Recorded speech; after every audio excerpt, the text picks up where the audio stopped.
Correct. Like if you go back and you look through failed relationships, probably the biggest regret will be staying in the relationship after you knew it was over. Yep. Exactly. You should have left sooner. The moment you knew it wasn't going to work out, you should have moved on. So in that sense, I think Malcolm Gladwell popularized this idea of 10,000 hours to mastery. I would say it's actually 10,000 iterations to mastery. It's not actually 10,000. It's some unknown number, but it's about the number of iterations that drives a learning curve. And iteration is not repetition. Repetition is a different thing. Repeating is doing the same thing over and over. Iteration is modifying it with a learning and then doing another version of it. So that's error correction. So if you get 10,000 error corrections in anything, you will be an expert at it.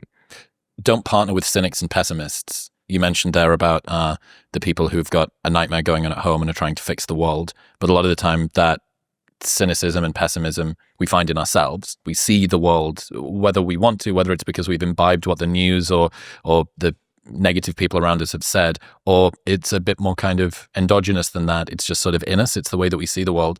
How can people avoid cynicism and pessimism within themselves? Yeah, cynicism and pessimism is a tough one. We're naturally hardwired for it. Again, I go back to evolution. I'm sorry to keep harping on evolution, but within biology, there's very few good explanatory theories, and theory of evolution by natural selection is probably the best one. So if you can't explain something about life or psychology or human nature through evolution, then you probably don't have a good theory for it. And I would say that pessimism is another one that comes out of this, which is in the natural environment, you're hardwired to be pessimistic because let's say that I see something rustling in the woods. And if I move towards it and it turns out to be food and prey, then good, I get to eat one meal. But if it turns out to be a predator, I get eaten, and that's the end of that. So we are hardwired to avoid ruin, and just dying. So we are naturally hardwired to be pessimists. But modern society is very different. Despite whatever problems you may have with modern society, it is far, far safer than living in the jungle and just trying to survive. And the opportunities and the upside are nonlinear. For example, when you're investing, if you short a stock, the most money you can make is 2x. You just lose. If the stock goes to zero, you double your money. But if the stock is the next NVIDIA and it goes 100x or 1000x, you make a lot of money. So upside because of leverage is nearly unlimited. Also in modern society, because there's so many different people you can interact with, if you go on a date and it fails, there are infinite more people to go on a date with. In a tribal system, there might have been 20 people and you can't even get through all of them. So modern society is far more forgiving of failure. And you just have to sort of neocortically realize and override that. You have to realize that you're much more running a search function to find the thing that'll work. And then that one thing will pay off in massive compounding. Once you find your mate for the rest of your life, you find your wife or your husband, then you can compound in that relationship. It's okay if you had 50 failed dates in between. The same way, once you find the one business you're meant to plow into and it'll compound returns, it's okay if you had 50 small failed ventures or 50 small failed job interviews. The number of failures doesn't matter. And so there's no point in being a pessimist. You want to be an optimist, but I would say you want to be skeptical about specific things. Every specific opportunity is probably a fail, but you want to be optimistic in the general. In the general, you want to be like, something in here is going to work out. How do you navigate that tension? I mean, exactly as I said, I'm optimistic in the general that if something fails right now, then this is a little woo-woo, but it wasn't meant to be. It was a learning experience. It was an iteration. As long as I learned something from it, then it's a win. If I didn't learn from it, then it's a loss. But as long as you're learning and you keep iterating fast and cutting your losses quickly, then when you find the right thing, you have to be optimistic and compound into it. So you don't want to jump into the first thing. You don't want to marry the first person you date necessarily, unless you got very lucky. But you want to investigate and explore very, very quickly until you find the match. And then you have to be willing to go all in. You have to be willing to move your chips to the center of the table. So both those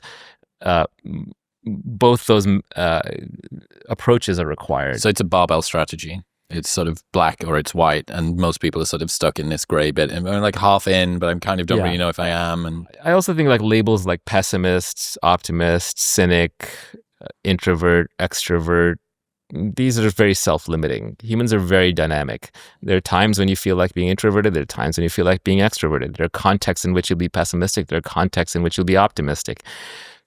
Leave all those labels alone. It's better just to look at the problem at hand, look at reality the way it is. Try to take yourself out of the equation in a sense. Like obviously you're involved, but motivated reasoning is the worst kind of reasoning. You're not going to find truth through highly motivated reasoning. You have to be objective. And objective means trying to take yourself out of it as much as possible, or at least your personality out of it as much as possible. And so to the extent you run with this thick identity and personality, it's going to cloud your judgment. It's going to try and lock you into the past. If you say, I'm a depressed and unhappy person, yeah, I'm going to be unhappy, that's a way of locking yourself into your past. Even saying, I have trauma, I have PTSD, yeah, you feel something. There are memories, there are flashes, there are occasional bad feelings. But don't define yourself by it, because then you'll lock it into your identity and you're just going to loop on it. It's better to stay flexible because reality is always changing and you have to be able to adapt to it. Adaptation is also intelligence. Adaptation is survival. Adaptation is kind of how you're here. You're here because you're an adapter and your ancestors were adapters. So to adapt, you'll be able to see things clearly. And if you're seeing them through your own identity, it's going to cloud your judgment. A quick aside, you've probably heard me talk about Element before. In fact, you might be thinking, for f***'s sake, Chris, will you shut up about Element? And the answer is, no, I won't, because when I take it, I genuinely feel the difference. I genuinely believe that proper hydration makes a massive difference to your performance. So I'm going to keep talking about it until you start drinking it. Element is a tasty electrolyte drink mix with everything that you need and nothing that you don't. Each grab-and-go stick pack contains a science-backed electrolyte ratio of sodium, potassium, and magnesium with no sugar, no coloring, no artificial ingredients, or any other junk. It plays a critical role in reducing muscle cramps and fatigue while optimizing brain health, regulating appetite, and curbing cravings. This orange flavor in a cold glass of water is how I've started my morning every single day for over 3 years now. And I genuinely feel the difference versus when I don't. Best of all, they have a no questions asked refund policy with an unlimited duration, so you can buy it and try it for as long as you want. And if you don't like it for any reason, they'll just give you your money back. You don't even need to return the box. That's how confident they are that you'll love it. Plus, they offer free shipping within the US. And right now, you can get a free sample pack of all 8 flavors with your first box by going to the link in the description below or heading to drinklmnt.com/modernwisdom. That's drinklmnt.com/modernwisdom.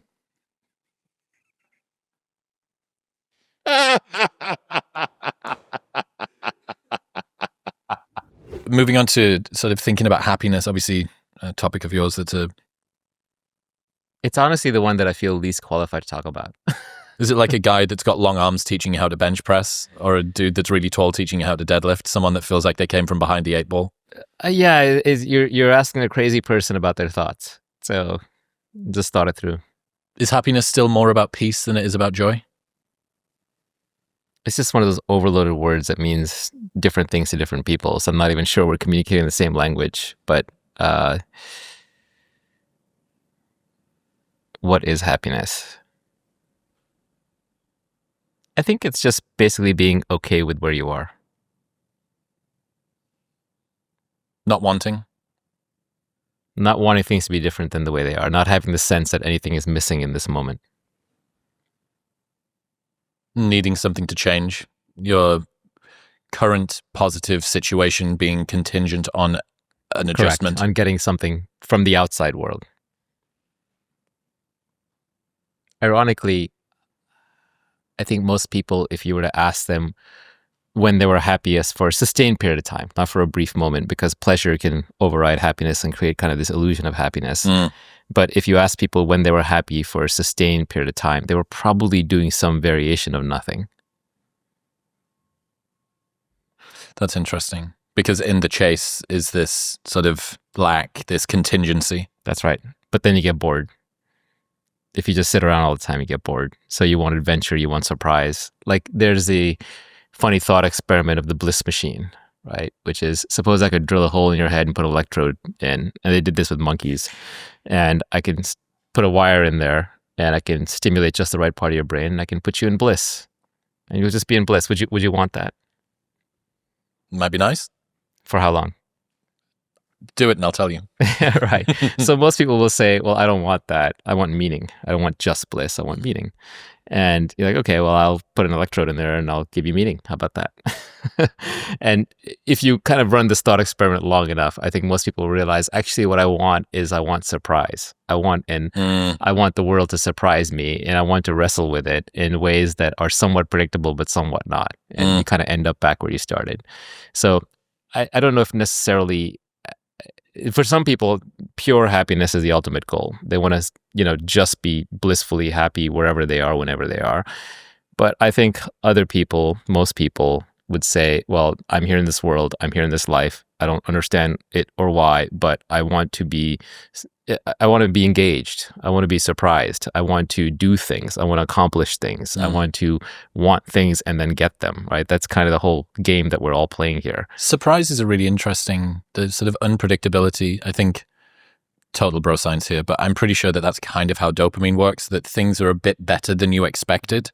That within that, it means that if you, for the perennial insecure overachievers that cloy for control, that really want to be able to, the schedule is perfectly done and we know the itinerary, we know where we're going to be at this time, you're in some ways, I guess, reducing down the capacity for surprise because everything has become very contrived, prescribed, done in advance, laid out. Your ability to be surprised actually diminishes. Yeah, if nothing worked out the way you expected, if it was all serendipity and you didn't want that, you would just be a ball of anxiety. On the other hand, if everything worked out as you expected and wanted, you'd be so bored you might as well be dead. So there's some, the river of life kind of flows between these two banks, and enjoy it. You say thinking about yourself is the source of all unhappiness, but presumably you need to work on yourself and your weaknesses as well. So some degree of reflection is important.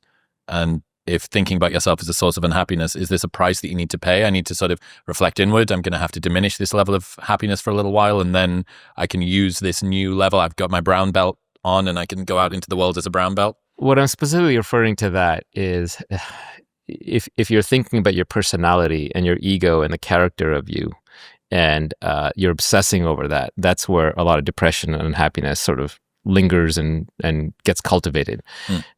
So thinking about woe is me, this happened to me, that happened to me, I have this personality, I have this issue, I deserve this, I didn't get that.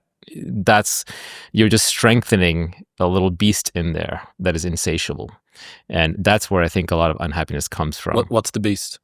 It's the ego, but that word is so overused that I kind of hate to use the word. But it's like it's a recurrent collection of thoughts that are very self-obsessed and will never be satisfied. And very concretized as well. So they're not malleable, not particularly flexible. Well, you're just adding to them by thinking about them all the time. You're creating narratives and stories and identities. But that's different from solving personal problems. So if you encounter something, you learn from something, you're reflecting upon the learning, then you can reflect upon it, absorb it, and then just move on. But sitting there saying, I'm Chris, I'm Naval, I deserve this happened to me, that person wronged me, this is who I am, this shouldn't have happened, I need to go get revenge on this, or I need to fix that or change this. I mean, that I think is where a lot of mental illness comes from. Mm-hmm. So it depends if you are thinking about something to solve a problem and get it off your chest and get it off your mind. If it leaves your mind clearer at the end of it, then I think it was worthwhile. If it leaves your mind busier at the end of it, then you're probably going in the wrong direction. Is this a justification for detachment, cultivated ignorance, distraction? Detachment is not a goal. Detachment is a byproduct. It's just a byproduct of just realizing, what matters and what doesn't. And just for one moment on the self thing, I think everybody craves thinking about something more than themselves. If you want to be, happy to some extent, you have to forget about your personal problems. And one way to do that is take on other problems, bigger problems. And that could be a mission, that could be that could be spirituality, that could be kids. It could be caring about the planet, although I think people take that a little far, and then they get kind of oppressive and tyrannical in support of abstract concepts. But so these can be taken too far, just like religion, for example, just like anything in excess. Anything in excess, right? But generally, the less you think about yourself, the more you can think about a mission or about God or about a child or something like that. So I remember Vinny Heimath, the founder of Loom, said, I am rich and I have no idea what to do with my life. And you replied, God, kids, on mission, pick at least one. That's right. Preferably all three. It's very liberating. I think overthinking about yourself is probably it may not be the cause of depression, but it certainly doesn't help. rumination. Yeah, I kind of had a self-induced Stockholm syndrome from this sort of a thing, because I like to think about stuff, and you provide you with an endless number of